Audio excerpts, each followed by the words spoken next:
So I want to thank you all for being here today. We continue to be in very, very difficult circumstances. I continue to be focused on getting another COVID relief bill across the finish line so that we can actually deliver relief to people across our district, small business owners across our district.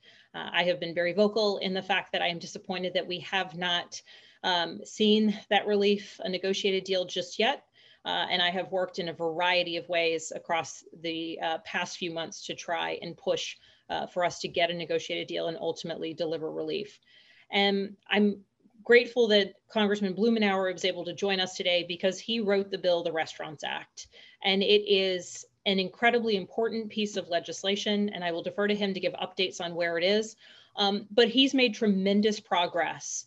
And when we have seen the conversation move on how do we get Democrats and Republicans alike, the White House, the Senate, and the House of Representatives to agree on what this next step of delivered relief needs to be, Congressman Blumenauer has done an incredibly good job of making the economic, cultural, and community-based argument for why Congress needs to step forward, why there is room and a frank necessity for us to deliver aid to the restaurants across our communities that are economic drivers, major employers, and culturally part of who we are as a community. So I'm going to stop there because I do want to make sure that you all have the full update from Congressman Blumenauer, who will be with us till 2:30.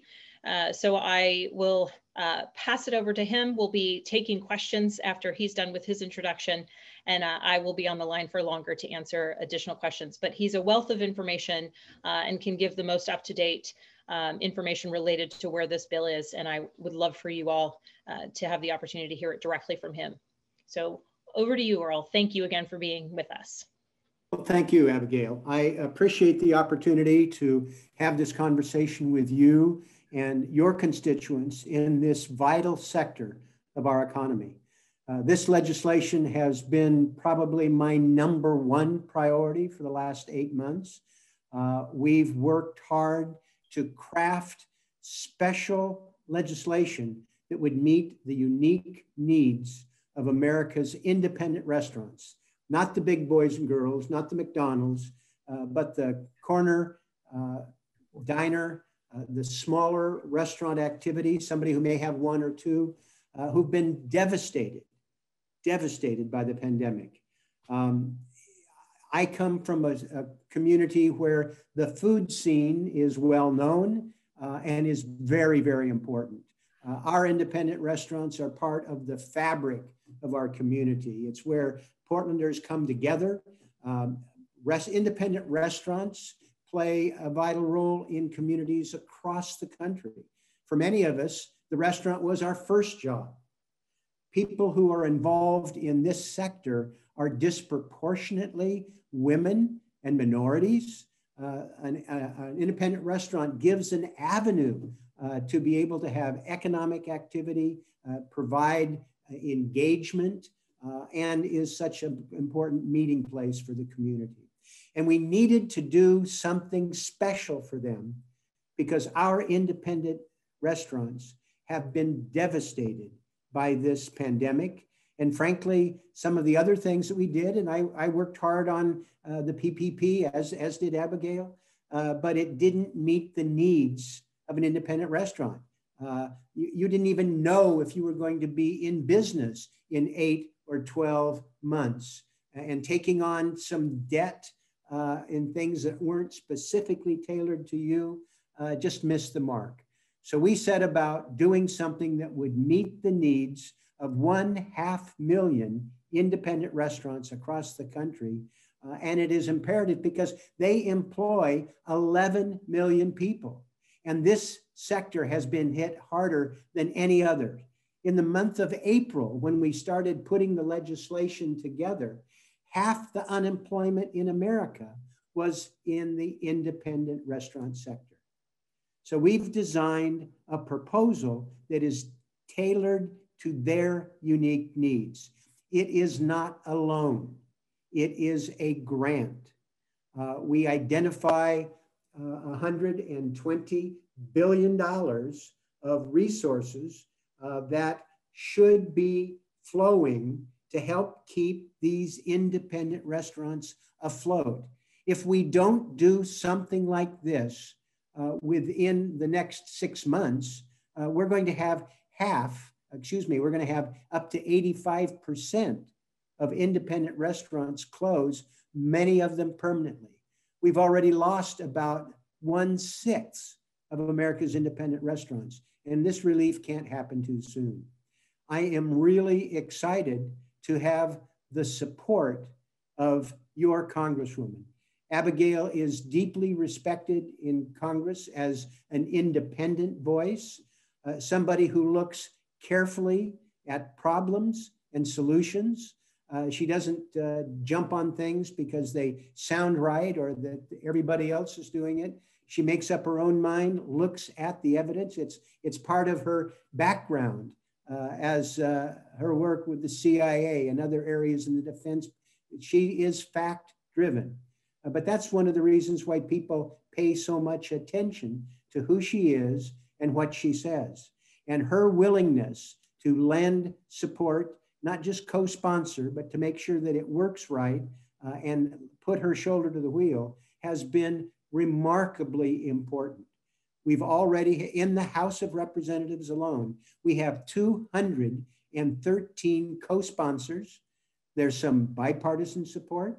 There is a parallel bill in the United States Senate. We've been working with a friend of mine, Roger Wicker, a Republican senator from Mississippi, along with a Democratic senator, Kristen Sinema from Arizona, putting together a Senate version.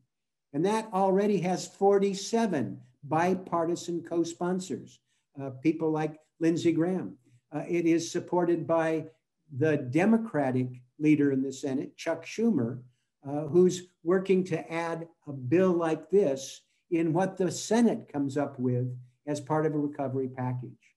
I've been excited to work with Speaker Pelosi and Democratic leadership. We have like 19 committee chairs in the House who are part of this coalition.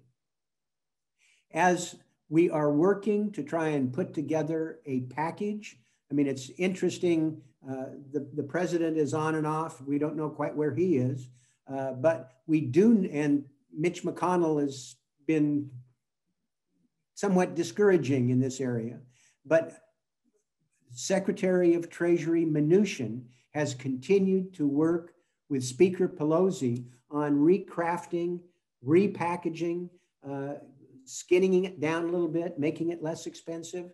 But I could not be more pleased that the Speaker, as she has developed other approaches and somewhat less expensive, trying to get that necessary support from the administration and Republicans, that she added the full $120 billion in the package that the Democrats are developing. And we have indications that this is also part of what the administration is looking at. We had a terrific meeting with the Independent Restaurant Association earlier this summer in the White House. The President, Mnuchin, was there. They were able to make their case, and there seems to be some interesting support. And the administration has made room in their counter proposals for having an opportunity for this legislation going forward. So I am excited that we have been able to put this front and center, that it is a priority of Speaker Pelosi and the Democratic leadership as they're trying to move this forward, that we have 213 co-sponsors, that we have bipartisan support in the House and the Senate, and that the Senate leader is working on this as well. We're not there yet, but it is absolutely essential in my judgment that this needs to be a part of the package that will ultimately be approved in the next round. I think there may be 2 rounds of activity, but it's important that we do this for the independent restaurants. And let me just say one word about cost, and then we can turn to comments and questions that people may have. $120 billion sounds like a lot of money. It is a lot of money, but we have a report that we will be happy to make available to any of you that documents that this proposal will actually save the taxpayers twice as much money. It will have twice the economic impact as the cost, because we'll be able to keep these businesses operating.